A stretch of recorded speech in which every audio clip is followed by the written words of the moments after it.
Want a quick turnaround, just overall, just how's life been since? Yeah, exactly as planned. Everything is exactly as planned. I told them, and I think they wanted me to fight in September. I was like, that's too long away. Like, give me something else. That's all right. I got you. I wanted to ask you this because a lot of that fight against Jeremy was like, two veterans. Now you're fighting this guy kind of on the rise. You want to stay active, but it feels like there's this new generation of fighters that fights maybe twice a year. Back in the day, you'd probably fight 6 times a year, and it'd be easy, or not easy, but like that's what you normally did. So do you see that divide in your generation of fighters that want to stay active with the new one that fight twice, maybe 3 times a year? Yeah. For me, it's like trying to keep something alive. You know what I mean? Keeping the old traditions alive. So a lot of people, like the new guys, they're coming in and watering down the brand. They're changing it up some. Like where I feel like, at least before we were fighters, I feel like a lot of guys are becoming competitors and not fighters. Do you feel like you are defending this generational gap? Because it seems like they're giving you veterans and young guys, and you are pushing people away, like every time you kind of step in there. Yeah. I try to kind of look at it like music, like rock and roll. Like all of a sudden it was this, and then it got changed into soft rock or all this other stuff. And so it's the same thing, like trying to keep it at its core of what it is, and not let these other guys change it so much. And I guess, what do you think of Terrance as an opponent? We've all seen the video when you were on John Anik's show. Seems like there was an issue between you guys. Overall, what do you think of Terrance as an opponent? Terrance is a wild card, He wins fights I think he shouldn't have won, and I think he loses fights that I think he would win. So it's kind of like, it's a wild card. What you gonna get, what you get is what you get. You never know. I just kind of get your thoughts on the main event between Conor and Max. It seems like obviously massive card. All the fighters seem to be happy fighting Army. This massive event, right? I'm really 50-50 on it. We don't know what kind of Conor's gonna show up. I feel like everything's in Conor's favor, where he's got the weight class, so he doesn't have to cut weight or do anything like that. He's got everything in his favor, and so.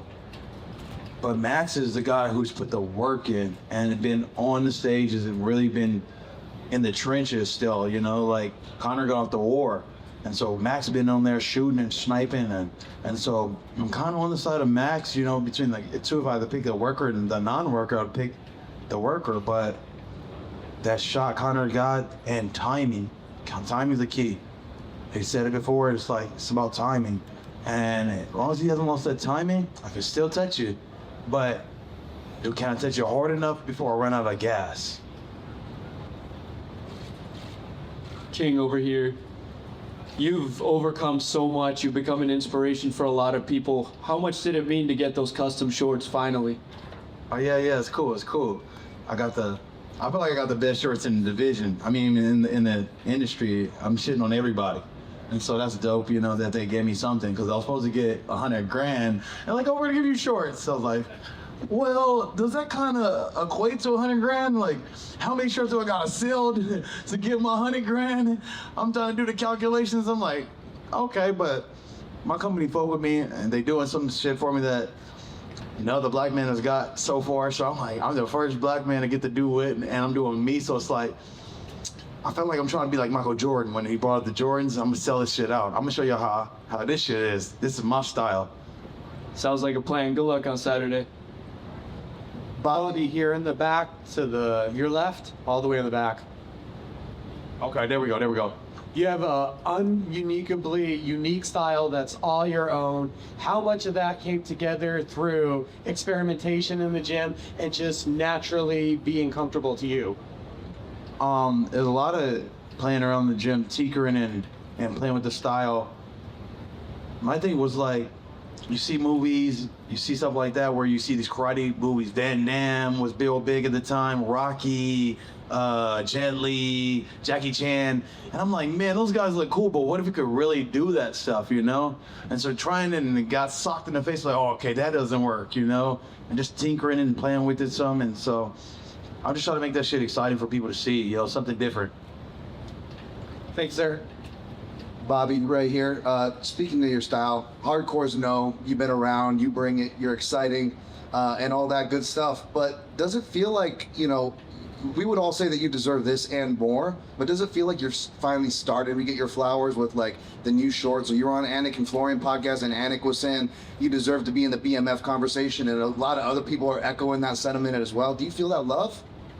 Yeah, I feel love now. It's like I've been on streets. I've been doing that stuff way before. I was talking and I was doing all this stuff before, and I got a lot of bad reviews, you know, and now people are finally getting like, oh, you're a good guy. We actually want to see you win. We actually want to see you do more of this. And I'm like, man, I'm fucking almost 40. I'm gonna, now you like this shit? It's like, I gotta get revamped and recreate my energy to keep it going, you know? Better late than never, right? Yeah, at least you saw me. At least you saw me. Is there some people that come in this world and never get seen, and you want to be valued for your work? And so at least I'm getting something of this. I'm grateful for whatever God gives me. Well, you definitely value, and I hope you feel that value. But I also, you know, your value seems to extend beyond the cage and beyond your fighting style. One of the more admirable things, aside from your style, is the fact that you give back to your community. That's something you're very proud of, from your businesses, your property, to even how you organize your runs in the hood. Like, you really give back. And, you know, there was a question asked earlier of Connor about maybe trying to win back his community. He didn't seem too interested in that. Do you think not enough fighters give back to their community? Because it doesn't seem like there's a lot of them that do quite like you. I don't know about nobody else, and I can't speak of anybody else, but that's all I got, you know. And my thing is a loyalty thing. Like, I'm still in the same spots where I came from. I'm in the IE, you know, and I bought all this property in the IE, and I'm trying to change my community and make it something good, you know. I got like 7 homes. I got an apartment complex, and I'm like trying to put good families in here and change what the IE has a certain stigma for it, and everybody wants to be in LA, you know. So it's like I'm trying to create something new where bring all these people back. Like back in the days, Elvis and those people used to come to San Bernardino, and that was like a getaway. Now it's like you come here, you gonna get robbed, you gonna get shot. And so I'm trying to rechange my community. Awesome. Thank you for your time, Bobby. Bobby, right here. So there's a certain age where people start to write off fighters, but you come from an amazing win streak. Do you like, or do you feel good to prove them wrong? Yeah, it's kind of cool. It's like, yeah, I'm still kicking ass at 39. It's cool, but for me, I think it's more so like proving everybody wrong, you know, everybody that looked at and thought I was done. And there's been a lot of people that wrote me off, a lot of people that, and just you know what I mean, forgot about me and treated me a certain way when they don't think you're gonna be something. And so it is what it is, but at least I get my little bit of revenge. And well, we know how dangerous is McKinney the first round. Do you see this as a survival of the 5 minutes? I said it before, he's a quick bumper. You know what I mean? He's just, baby, I'm done. You know, it's like, get out of here. Like, I'll fight for a while, you know? And so we going the distance. We'll see where it goes, but I'll come to fight. And I come to fight a long time, not just a 1 round. Thank you. Jake right here. As far as Terrance, like, you're gonna get in there and you're gonna scrap with him, obviously, but I feel like there's been like almost a little bit of sneak dissing on his end, like, cause I saw him in the comment section talking about, oh, we're just here to fight, the management thing. But then you look a little bit online and you see other. Yeah, he be saying a little slick ass shit, you know what I mean? So what do you think of? Don't be fooled. That motherfucker, don't be fooled by him, you know what I'm saying? Like, that's the difference between me and him. And I'm gonna keep showing the difference between me and him. This is where we have an issue now, is like, when I met up with him, I'm like, bro, you wanna fight me? Like, why, bro? You're the homie and shit. And it's like, he's like, okay, I'm not gonna fight you. And then a week later, it's like, bro, and like Connor would say, he's a little snake in the grass or some shit, you know? Like, you're not a true man of your word. Me and Diaz started fucking with each other. We're not fighting each other. We made that and we looked at each other, we shook hands, and that's what it is. And so I got many offers, hey, you should fight this. I'm like, no, that's the homie. And so just being a man of your word. So that's the difference, one, between us. I'm gonna keep showing little subtle differences between the two. I'm gonna say exactly how it is, what it is, and stand on my truth. But in his eyes, he's like, oh, it's cool. But then I'm gonna do this, you know, little sneak, like, bro, be who the fuck you are. And that's the issue with him too. I'm like, when we were talking And he called me out. He's like, but if I take it down, people would think I'm a bitch or people would think I'm a punk. I'm like, why are you worried about what everybody else thinking? I mean, and like, be honest, I'm like, it's just me and you, bro. I don't give a fuck about none of what nobody else think. Like, but he's so caught up in the clout, and maybe it's a young kid thing or something. The clout and all these people. I just do me, bro. So would you have preferred if he had just stuck to the dissing part? Yes, yeah. At least let me know what it is. You know what I mean? Okay, you feel that type of way, then it is what it is. And that's what I'm taking the fight. I'm like, okay, you keep playing with me. You think this is gonna be an easy fight, or you think this is a game?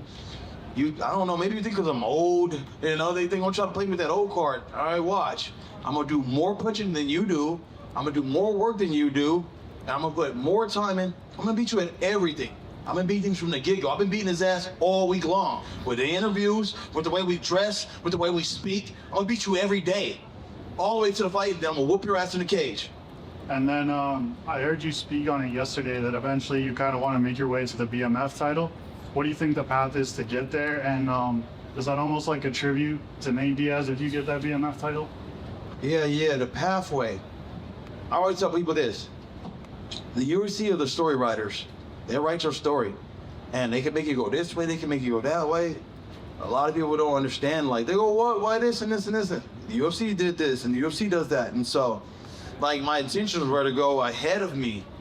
And now I'm fighting this guy that's like, it really don't do nothing for me, but that in my pocket's back up, you know, we keep getting those checks. And so it is with that. But now as far as the BMF, it'd be an honor to get my boy Nate his belt. He created the belt. Here, I brought this to you, bro. This is your shit. Cool. Thanks, guys.